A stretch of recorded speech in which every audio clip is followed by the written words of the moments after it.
Hello everyone, welcome back to my channel. So this video marks the beginning of the week number 12 in our road to 200k challenge. Earlier today I have inputted the trades for this week. Unfortunately I could not make a live session, but I hope to do another one, in one of the coming weeks. But for the time being, as you can see, there is a red dot in here in the trade screen. That means we have still one trade yet to be filled, even though I don't believe it will be filled anyway. These are basically 5 call contracts on lift with a limit price of 3 cents.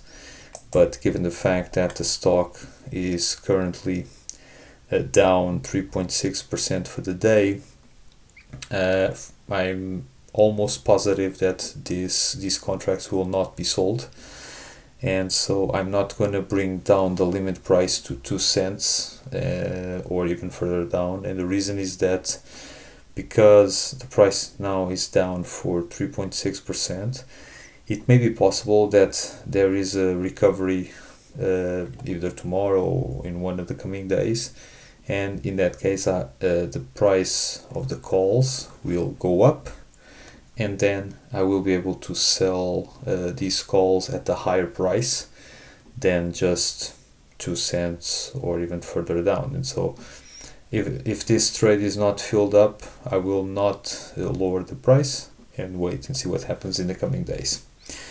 For now, in terms of the other trades that were filled in and are now done, I sold 15 puts on lift. And why 15? Why so many?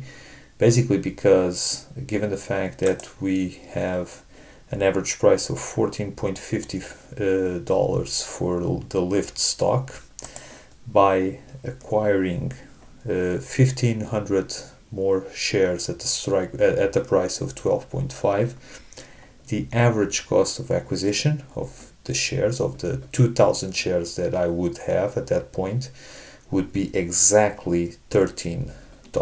And so if the price comes down to around 20.50 and I buy these shares, then all it takes is a small recovery up to $13 for me to be able to get rid of the entire lot of shares, breaking even on capital and still profiting from all the premiums that we received up until this point. So this is the plan for the lift stock. Lyft has not yet disclosed the day in which the earnings will be released, and so we still have some time to get rid of this stock. But of course, I would rather do so sooner rather than later, because this stock is a stock that tends to be a little bit more volatile. And so when earnings will be released, I'm for sure this is going to add a lot of more volatility to the stock, and so I want to avoid holding it by the time earnings are released. Moving on to Ford Motor Company, basically at this price, 10.89, the calls at the strike price that we need to sell in order to get rid of the entire lot of shares, which is 13.50, are not available, not even for the 2-week calls. So I decided to stay put, not sell any calls on it. And so basically what I did was just to sell 10 put contracts at the strike price of 10.5. Right, these are rather close to the current stock price, but this is in an attempt to get rid of it as soon as possible. Earnings will be released on October the 28th, so we have the remainder of this week to acquire the additional stocks, and then we have the next week still, the entire next week still, to for the stock to then recover up to our strike price of the calls that we would then be able to sell, so that we can rid of it. But if when the time comes for the earnings to be released on October the 28th and I still hold the shares, I will not sell any puts. I will wait for the earnings to be released, and then after the earnings are released and the stock reacts, I will then decide if I'm going to sell puts or not, to try to get the stock, to get the stock, get more shares at that particular price post earnings. It depends on what's going to happen. The price can skyrocket, the price can crash down, so we will have to decide after the stock reacts to this earnings release. As far as I can tell, October 28th it falls on a Monday, and so this is going to be the beginning of the week at 9 o'clock in the evening, so any reaction is going to be on the next day, on Tuesday, and so on Tuesday we will make that decision. But for the time being, if we are able to be assigned these shares, these 1,000 shares at 10.5, then our price will come down to the point in which we may be able to sell them at a lower price and still not having to realize a loss to do it. Moving on to SLOD. Now the stock came down significantly since the beginning of the session, and that basically impeded me to collect as much of a juicy premium as in last week. Last week the premium I was able to collect from these 8 contracts, these 8 call contracts, was 125, I believe.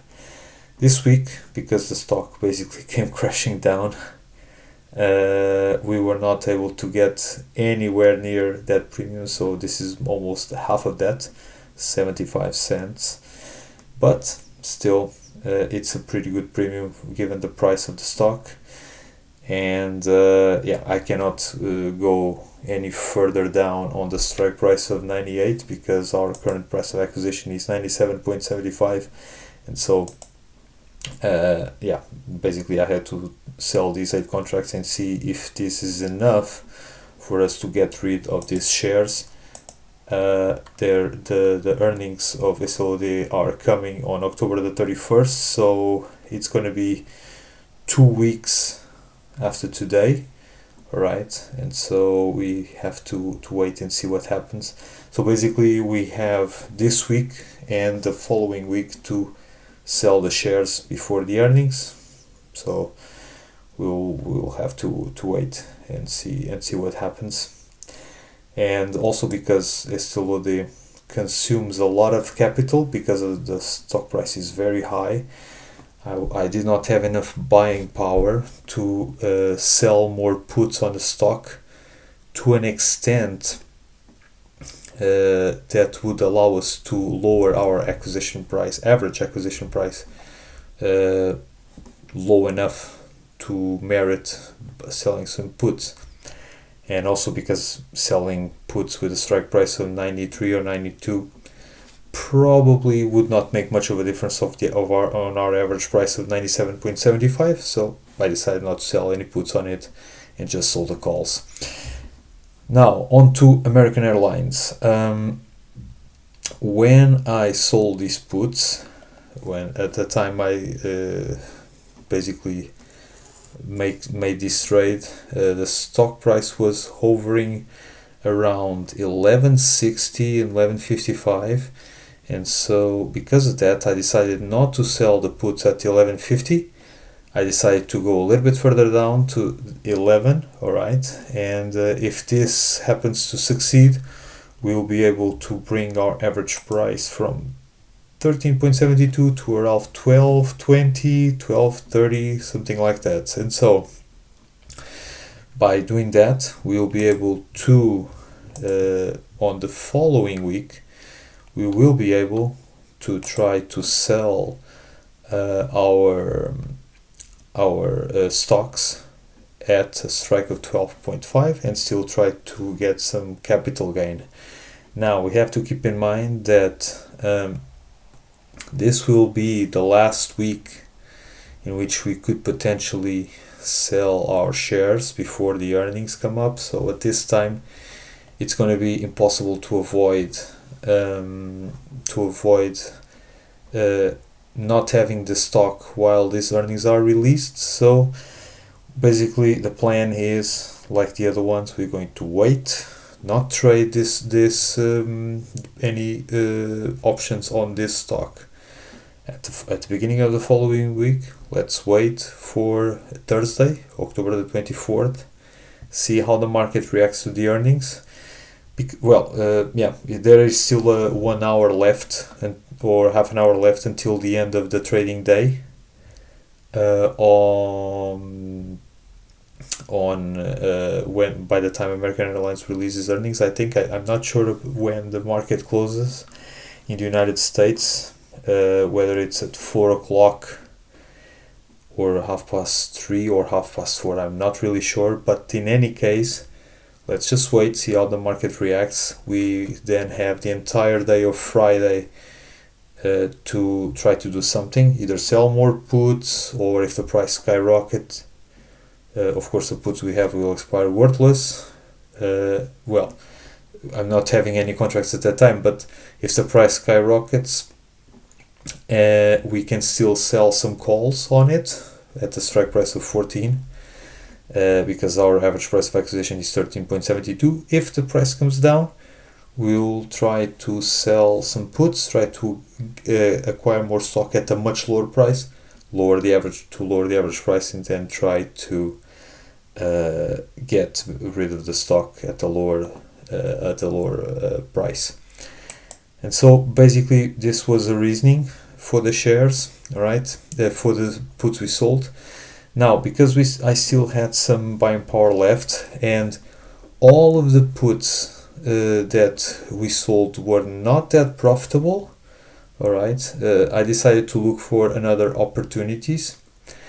But the main suspects, or the main options or stocks that I usually look for too, such as US Bancorp, CMCSA, Pfizer, and a few others, they are all expected to disclose their earnings in the coming weeks. So for me, those are off limits until they release their earnings.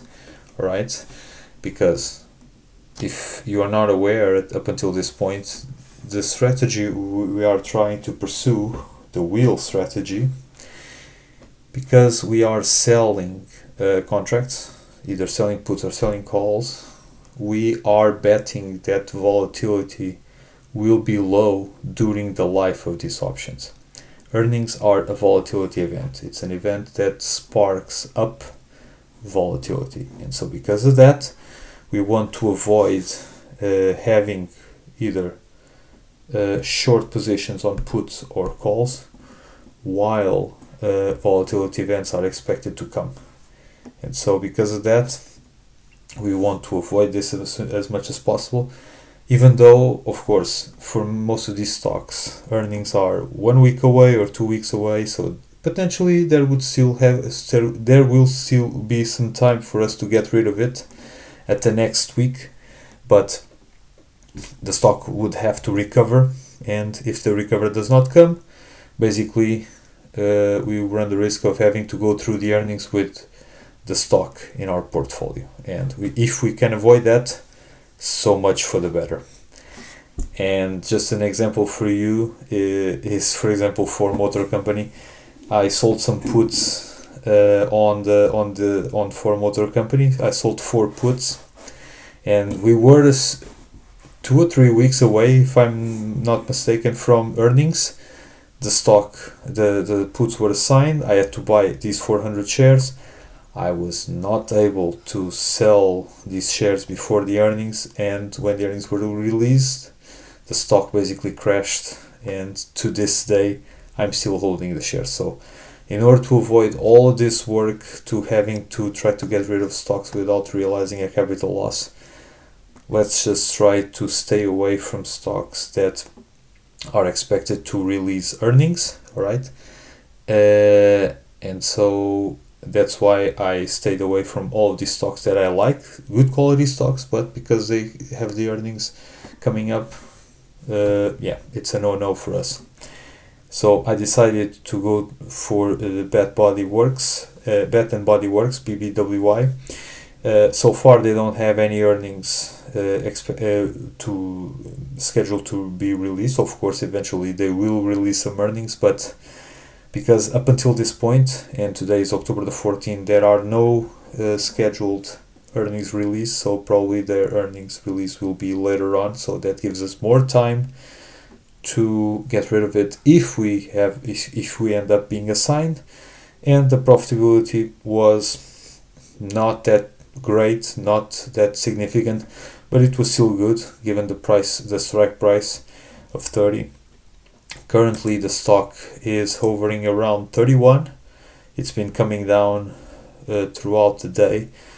There is still some distance, not that much, but still, because there is no earnings coming up, we still expect that this should go in our favor over the course of the week.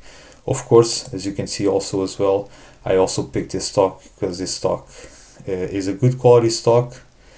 Even though it has a narrow moat, the moat trend is somewhat stable, even though it has a high uncertainty, which is not that good, but it is quite undervalued at this point, alright, compared to the fair value of estimate by Morningstar.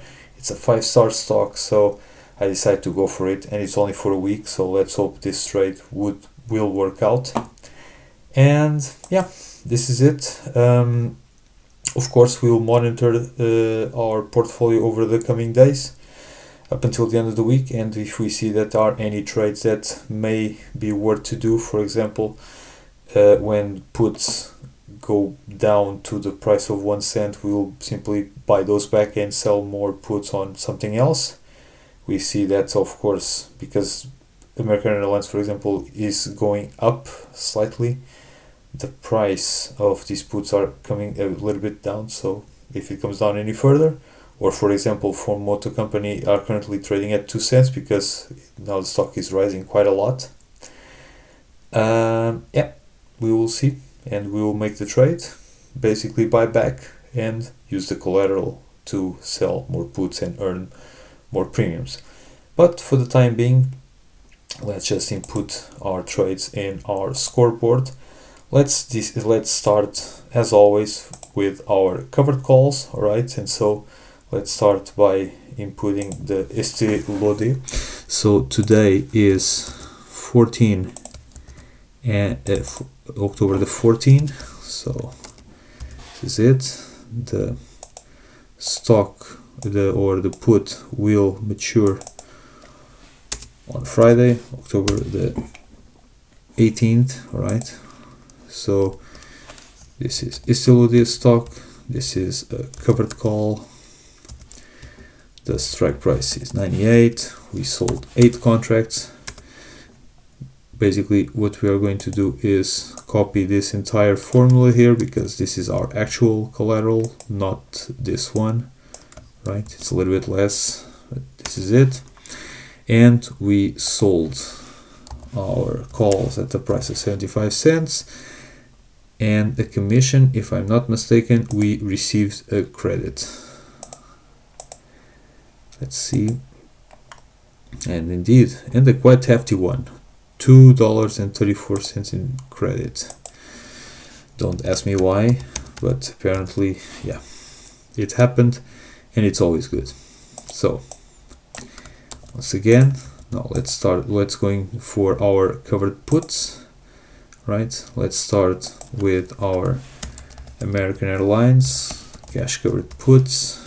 The strike price was 11, we sold 10 contracts, and let's see what the premiums are.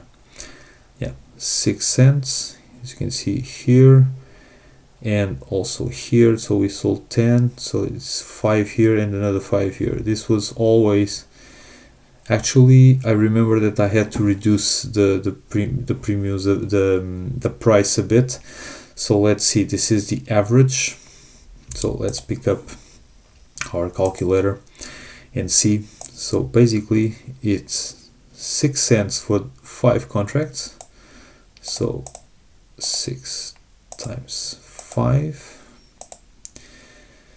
and then here we managed to sell 1 at 5 cents, and we sold 4 of them at 4 cents. So this is basically 0.16 because 4 cents times 4 is 16.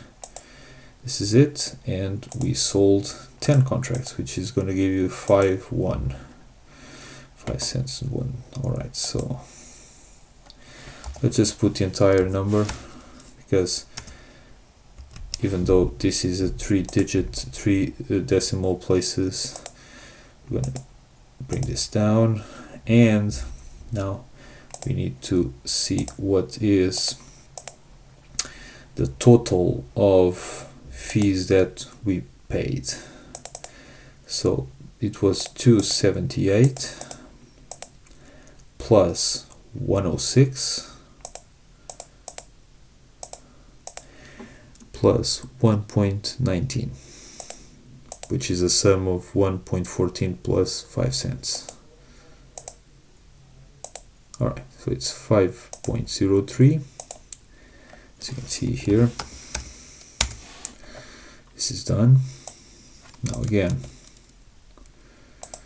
let's continue. Let's put our BBY, which is the next one, in alphabetical order. The strike price was 30. We sold 3 contracts, and let's see how much we managed to sell in premiums. So yeah, 18 cents, and this is, if it was 140 plus 70 cents, it would be 210. In this case it's 212. So 18 cents and 212. Now let's copy this again. Let's do for motor company, another cash covered put. The strike price, I believe, is 10.50 if I'm not mistaken, and I believe these were 10 contracts. We have to confirm. So for motor companies right here, yeah, indeed it's 10 contracts. All right, managed to sell them at 6 cents with a commission of 3.56. So 6 cents, 3.56. This is it. Now let's move on, and I believe the next one will be Lyft, because we have 4, it's done, so it is done, American Airlines done, Lyft still remaining, American Airlines done, and BBWY as well. So Lyft is what remains, and yeah, these are 15 contracts. All right, so let's see. Basically, we can copy this, right, which is almost the same. So it's 1250. These are 15 contracts, and we managed to sell them at 5 cents or 6. Let me see. It's actually 7 cents and 8.19. So cents and 8.19 in fees. Yes, so this is done. All right, I believe we managed to input all the trades. So we have the 4, we have the COD calls, the American Airlines puts are in here, the Lyft puts are also in here, and the BBWY as well. So this is done for today and for the week. Well, at least for today. Of course, there may be more trades coming up over the course of the week, depending on where the stock prices go. But this is all for now, and yeah, feel free to leave your comments below. Any suggestions, any questions you may make, you can leave. You can drop a comment. You can connect with me on LinkedIn and ask me those questions directly in a private message. Also, feel free to like the video and subscribe, and we'll reconvene on next weekend to see how the trades were and what's the actual score for the week number 12. And I'll see you there.